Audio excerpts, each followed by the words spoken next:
Hi hello friends, ನಾನು ನಿಮ್ಮ ವಿಲಾಗರ್. ಇವತ್ತೇನು ಸ್ಪೆಷಲ್ ಅಂತ ಥಿಂಕ್ ಮಾಡ್ತಾ ಇದ್ದೀರಾ? ವಿಡಿಯೋ ನೋಡ್ತಾ ನಿಮಗೆ ಗೊತ್ತಾಗತ್ತೆ. ಇವತ್ತು ನಾನು ನಿಮ್ಮನ್ನು ಕರ್ಕೊಂಡು ಹೋಗ್ತಾ ಇರೋದು ಬೇಲೂರು ಹಳೆಬೀಡು, ಚಿಕ್ಕಮಗಳೂರಿಂದ. ಬೇಲೂರು ಹಳೆಬೀಡೆಲ್ಲ ಬಂದುಬಿಟ್ಟು ನಿಮಗೆ ಅಪ್ರಾಕ್ಸಿಮೇಟ್ಲಿ ವಿತಿನ್ ಫ್ಯೂ ಮಿನಿಟ್ಸಲ್ಲಿ ರೀಚ್ ಆಗ್ಬೋದು. ಸೊ ದಟ್ ನೀವು 2 ವೀಲರ್ ಐದರ್ 4 ವೀಲರಲ್ಲಿ ನೀವು ಟ್ರಾವೆಲ್ ಮಾಡ್ಬೋದು. ಇಲ್ಲಿ ಚೆನ್ನಕೇಶವ ದೇವರು ನೆಲೆಸಿದ್ದಾನೆ. ಈ ಟೆಂಪಲ್ನ ಮೇನ್ಲಿ ಬಂದುಬಿಟ್ಟು ವಿಷ್ಣುಗೆ ಡೆಡಿಕೇಟೆಡ್ ಮಾಡಲಾಗುತ್ತೆ.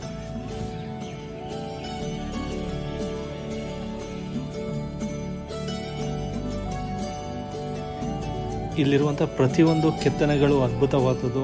ಆಗಿನ ಕಾಲದಲ್ಲೇ ನಾವು ಇಷ್ಟೊಂದು ಅಡ್ವಾನ್ಸ್ ಟೆಕ್ನಾಲಜಿ ಇದ್ವಿ ಅಂದರೆ ನಿಜವಾಗ್ಲೂ ನಂಬೋಕ್ಕಾಗಲ್ಲ. ಈಗಿರುವಂಥ ಅಡ್ವಾನ್ಸ್ ಟೆಕ್ನಾಲಜಿ ಇಟ್ಕೊಂಡು ನಾವು ಈ ರೇಂಜಲ್ಲಿ ಬಿಲ್ಡ್ ಮಾಡಬೇಕು ಅಂದರೆ ತುಂಬ ಟೈಮ್ ತೊಗೊಳ್ಳೋದೆ. ಬಟ್ ಆಗಿನ ಕಾಲದಲ್ಲೇ ನಾವು ಇಷ್ಟೊಂದು ಡೆವಲಪ್ ಆಗಿ ಮಾಡಿರುವಂಥದ್ದು ಇಲ್ಲಿ ನಾವು ಕಾಣ್ಬೋದು.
ನಾವು ನೆಕ್ಸ್ಟ್ ಹೋಗ್ತಾ ಇರೋದು ಹಳೆಬೀಡು ಟೆಂಪಲ್.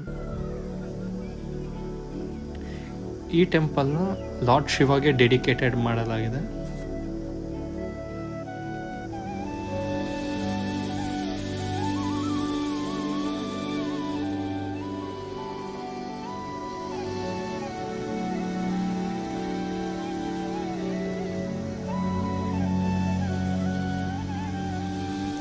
ಬೇಲೂರಲ್ಲಿ ಹೇಗೆ ಶಿಲ್ಪಕಲೆಗಳನ್ನ ನೋಡೋದು, ಹಾಗೆಯೇ ಹಳೆಬೀಡಲ್ಲೂ ಕೂಡ ಶಿಲ್ಪಕಲೆಗಳು ಮತ್ತು ಸೂಕ್ಷ್ಮ ಕೆತ್ತನೆಗಳನ್ನ ನೀವು ಕಾಣ್ಬೋದು.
ಹಳೆಬೀಡು ಮುಗಿಸ್ಕೊಂಡು ನಾವು ನೆಕ್ಸ್ಟ್